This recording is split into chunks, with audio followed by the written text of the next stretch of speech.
తెలంగాణ మందు బాబులకి bad news. మే నెల నుండి మందు బాటిల్ ధరలు పెరగనున్నట్టుగా తెలుస్తా ఉంది. ఇప్పటికే అనేక విధాలుగా వాటిపైన ట్యాక్స్లు వేస్తూ కొంత పెరిగిన నేపథ్యం కూడా మనం చూసాం. కేంద్ర ప్రభుత్వాలు ఒక ట్యాక్స్, ఇటు రాష్ట్ర ప్రభుత్వాలు మరో ట్యాక్స్ వేస్తూ కొంత భారమైన మందు ధరలు మరింత భారమయ్యే అవకాశాలు అయితే కనబడతా ఉన్నాయి. పశ్చిమాసియా యుద్ధం నేపథ్యంలో ఏవైతే ముడి సరుకులు ఏవైతే ఉంటాయో, గ్యాస్ కావచ్చు, మరి గ్లాసు సంబంధించిన ముడి పదార్థాలు కావచ్చు, వాటిని దిగుమతి చేసుకోవడానికి చాలా ఖర్చు అవుతా ఉంది. ఆ నేపథ్యంలో ఖచ్చితంగా ధరలు పెరగాల్సిందే అంటూ ఇటు రాష్ట్ర ప్రభుత్వానికి సిఫార్సు చేస్తూ ఉన్నాయి ఇటు మందు కంపెనీలు. దానిలో భాగంగానే తెలంగాణ ప్రభుత్వం కూడా ఆలోచిస్తున్నట్టు కూడా తెలుస్తూ ఉంది. అయితే ప్రతి 2 సంవత్సరాలకు ఒకసారి మద్యం ధరలు పెరగాలి. అయితే గత ప్రభుత్వం బీఆర్ఎస్ హయాంలోనే మద్యం ధరలు పెరిగాయి.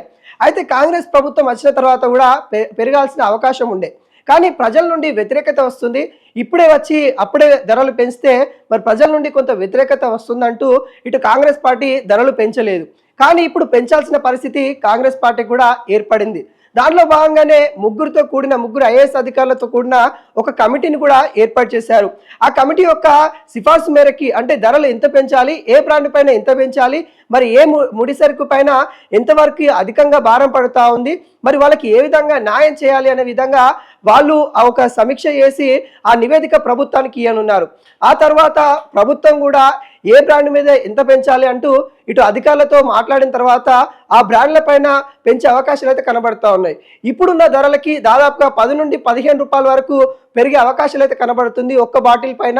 మరి ఈ విధంగా చూస్తే అంటే ఏదైతే చిన్న బాటిల్స్ ఉంటాయో వాటిపైన 10 నుండి 15 రూపాయలు, పెద్ద బాటిల్స్ ఏవైతే ఉంటాయో వాటిపైన 25 నుండి 50 వరకు, ఇంకా పై బాటిల్లో 50 నుండి 100 వరకు పెరిగే అవకాశాలు అయితే కనబడతా ఉన్నాయి.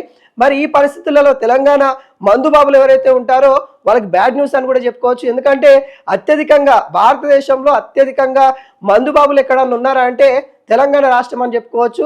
అత్యధికంగా సేల్ అయ్యే రాష్ట్రం కావచ్చు, అత్యధికంగా మందు సేవించే ప్రజలు కావచ్చు, ఇక్కడనే అత్యధికంగా కనిపిస్తూ ఉంటారు.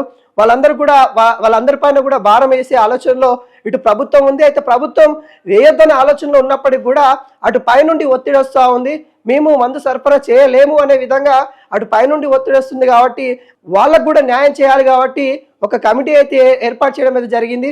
ఆ కమిటీ సిఫార్సు మేరకు మరి తెలంగాణలో మే నెల నుండి మద్యం ధరలు అయితే పెరిగే అవకాశాలు అయితే కనిపిస్తూ ఉన్నాయి. మరి చూడాలి ఎంతవరకు పెంచుతారు, ఏంటి ఆ నివేదిక ఏమి ఇవ్వబోతుంది అనేది కూడా ముందు చూడాల్సిన పరిస్థితి కనబడుతుంది.